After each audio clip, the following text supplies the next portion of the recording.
Sejam bem-vindos ao Bicamodara. Eu sou a Ana Clara Ottoni e esse é o segundo vídeo desse canal. Posso falar, gente? Muita gratidão. O tanto de amor que eu recebi nessa última semana. Tanto de mensagem, gente assinando o canal. Muito obrigada de verdade por vocês toparem, né? Começar essa jornada para se odarizar ou Bicamodara.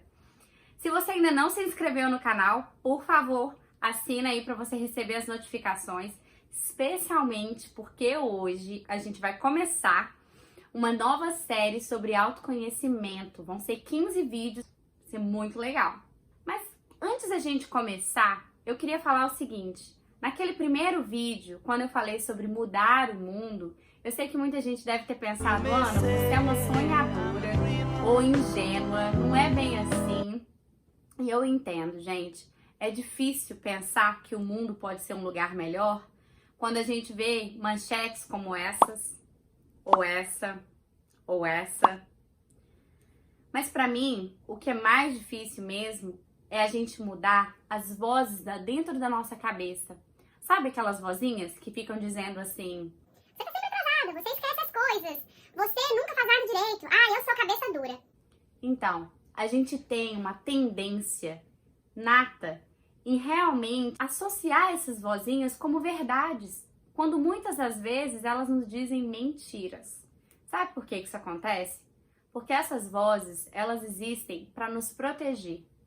O nosso subconsciente, ele ativa várias coisinhas no nosso cérebro que podem realmente nos proteger de alguns perigos. Como, por exemplo, se a gente começa a perder peso demais, o nosso cérebro percebe e fala, opa, estamos ficando desnutridos, hein? Vamos parar de perder peso. Então isso ativa um sininho mesmo dentro da nossa cabeça. A mesma coisa acontece quando a gente vai conhecer alguém novo e aí dá aquele medo, né, de ser julgado, de não se encaixar, da pessoa achar que a gente não é tão legal assim. Nosso cérebro também ativa a ansiedade e às vezes nos previne mesmo de engajar socialmente. Bom, nesse caso, não só o subconsciente, mas o coronavírus também, né? Tem feito a gente se prevenir de encontrar outras pessoas. Essas vozinhas, todo mundo tem. Eu, inclusive, tenho a minha e vou falar em um outro vídeo sobre ela com vocês. Mas o vídeo de hoje, como eu disse, é sobre o autoconhecimento. Eu tenho certeza que já aconteceu com vocês. Você pensa assim, se eu soubesse disso 5 anos atrás, mas a minha vida seria diferente. E aí a gente percebe que aquela coisa que às vezes parecia ser o fim do mundo, nem era tão problemática assim.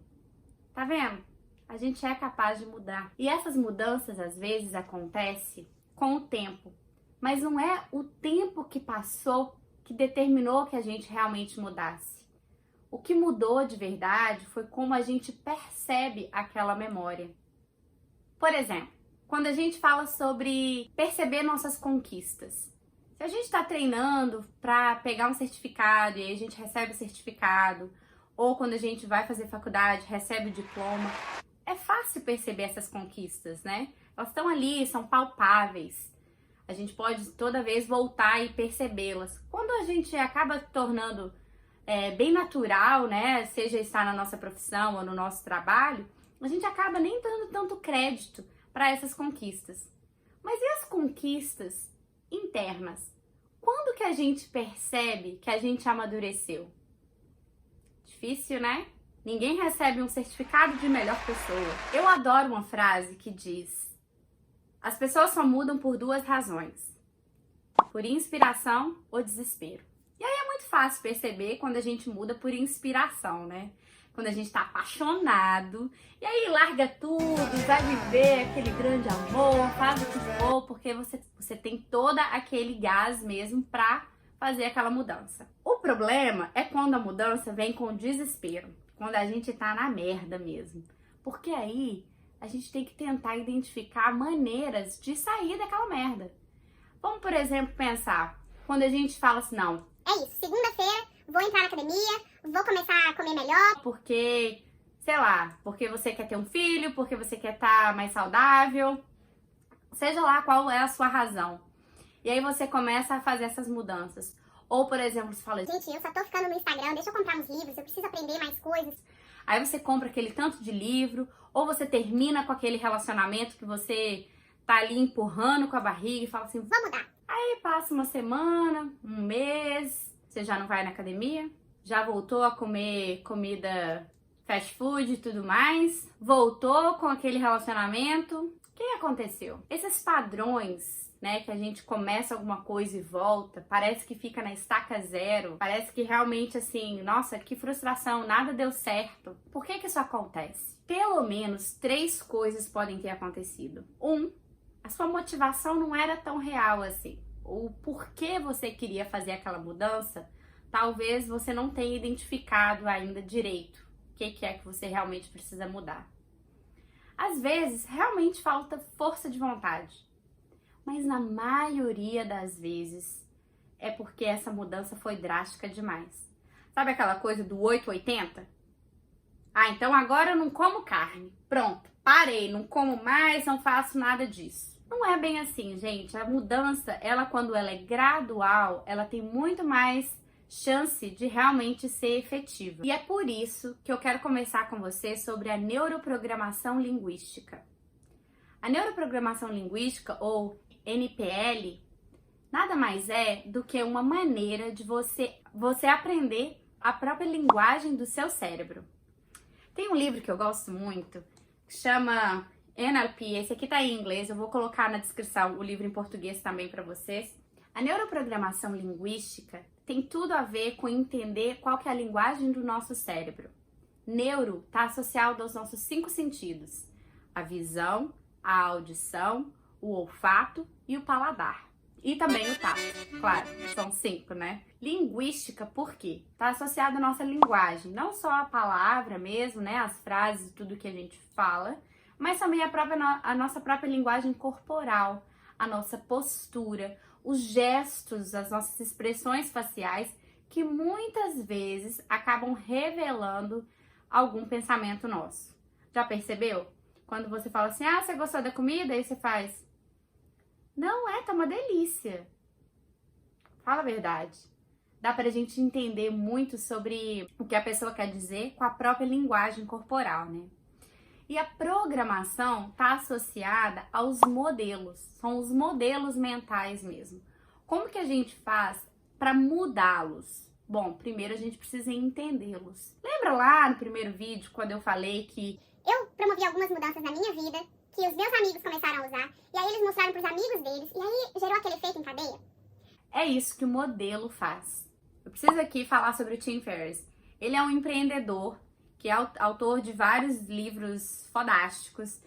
E o que ele faz? Ele simplesmente começou um podcast no qual ele entrevista pessoas que têm uma performance assim, acima da média, acima da curva. E ele tenta identificar uma fórmula do sucesso. É claro que essa fórmula não necessariamente vai ser aplicada para as várias, indústrias.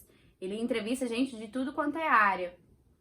Mas a gente consegue entender quais são as rotinas, quais são as coisas que essa pessoa fez e que deu certo para ela e que talvez pode dar certo para você também. O mais legal da neuroprogramação linguística é que esses modelos, eles podem ser personalizados mesmo, de acordo com a nossa experiência. E como todo mundo tem essa capacidade de mudança, então eu quero propor para vocês hoje a gente fazer um exercício. São 3 coisinhas básicas. A primeira é que você observe durante essa próxima semana como que você reage às coisas.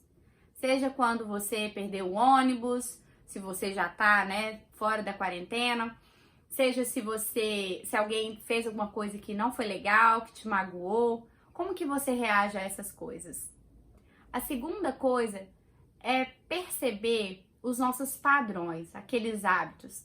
Sabe aquela coisa que você já pediu desculpa 1 milhão de vezes e continua fazendo? O que acontece? Por que você continua persistindo naquelas coisas? Simplesmente anota quais são esses hábitos, tá? Ou vícios, muitas vezes.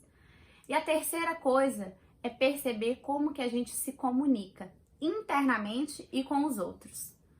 Vou te dar um exemplo.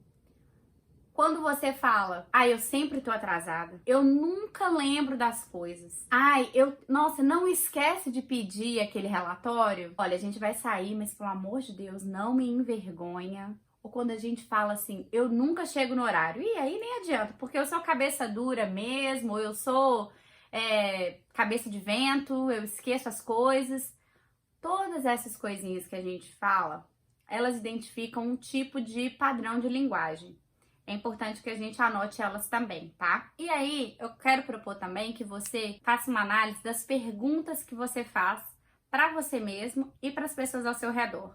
Por exemplo, você pode perguntar para você mesmo: o que é que eu tô precisando agora? O que tá me faltando? Ou perguntar para a pessoa que talvez está tendo sem educação ou que não tá falando muito legal com você, pergunta para ela: o que você precisa? O que exatamente você quer? O que tá te faltando? Tá? Então, anota isso daí, beleza? Esse é o exercício, três questõezinhas para anotar. Vamos recapitular.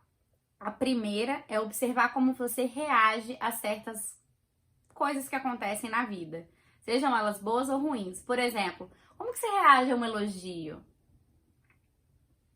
A segunda coisa é observar os seus vícios ou os seus hábitos, aquelas coisas que você faz e pede desculpa ou não quer fazer de novo, mas volta a fazer. A terceira coisa é observar a sua linguagem, como que você está se comunicando com você mesmo e com os outros. Agora que você já sabe sobre esse exercício, eu quero também propor um experimento. É bem simples. Para pensar na última vez que você esteve numa montanha-russa, lembrou? Ou num parque de diversões. Pensa aí se você estava com os seus amigos, com a sua namorada, com o seu namorado, você foi sozinho? Era verão ou era inverno? Tenta coletar o máximo de memórias que você puder sobre aquele dia. Posso te dar um tempinho? Lembrou? Joia! Agora eu quero sugerir o seguinte. Pensa nesse dia, né, que você tava lá, foi na montanha-russa, foi no parque de diversão, qualquer uma dos brinquedos que você quis estar. E aí, vamos sentar num banco, tá? Você senta num banco e observa você lá na montanha-russa. O que você tá vendo? O que você tá sentindo nesse momento? Agora, para pensar se você estivesse na montanha-russa. Você tá sentado lá, no banco gelado da montanha-russa, segurando naquela grade de proteção, prestes a ir ali no loop. Enfim, você percebeu que quando você estava observando você mesmo na montanha-russa, não teve engajamento nenhum. Você pode ter tido algumas emoções, mas o engajamento ele estava desassociado daquela memória. No segundo momento, quando a gente estava engajado naquela memória, você estava na montanha-russa, talvez seu coração tenha até disparado. E é sobre essas diferentes perspectivas que eu quero sugerir que você analise quando estiver escrevendo aquelas 3 coisinhas lá do exercício que eu acabei de compartilhar com vocês. Por quê? Porque o ideal é que a gente comece a fazer essa observação, essa autoanálise, parte desse vídeo sobre autoconhecimento, que a gente comece a fazer essas observações de um ponto de vista do observador. E aí é para começar realmente a escrever tudo isso, porque na próxima semana a gente vai falar sobre diário, sobre o ato de realmente escrever tudo o que está acontecendo ali, e eu vou falar sobre várias técnicas. Tem várias coisas muito legais, exercícios e ferramentas muito legais que podem realmente ajudar a gente nesse processo de escrever no diário, ou como em inglês a gente fala journaling. Então, agora a gente já vai chegando ao final do nosso vídeo. Se você gostou das coisas que eu sugeri aqui, por favor, dá um like aí no vídeo, clica no gostei e assina o canal. E agora uma recapitulada de tudo que a gente falou no vídeo de hoje. A gente falou sobre mudar o mundo, começando com a gente mesmo. A gente falou das vozinhas internas na nossa cabeça, né? Do nosso subconsciente e da nossa capacidade de mudança, seja ela por inspiração ou desespero. A gente também aprendeu sobre neuroprogramação linguística, ou a linguagem do nosso cérebro, a linguagem da nossa mente. E também a gente aprendeu um exercício para o autoconhecimento como uma forma de realmente acessar esses diferentes modelos mentais. A gente vai falar no próximo vídeo sobre diários e várias maneiras de escrever realmente sobre a nossa própria vida e se conhecer um pouquinho melhor nessa jornada do Bicamodara. Tô muito feliz que vocês estão aqui. Obrigada de verdade e vamos continuar o nosso processo para odarizar. Um beijo, até semana que vem. NLP, mas é... Ai, não preciso falar. Vou propor aqui Quero tentar. 1, 2, 3.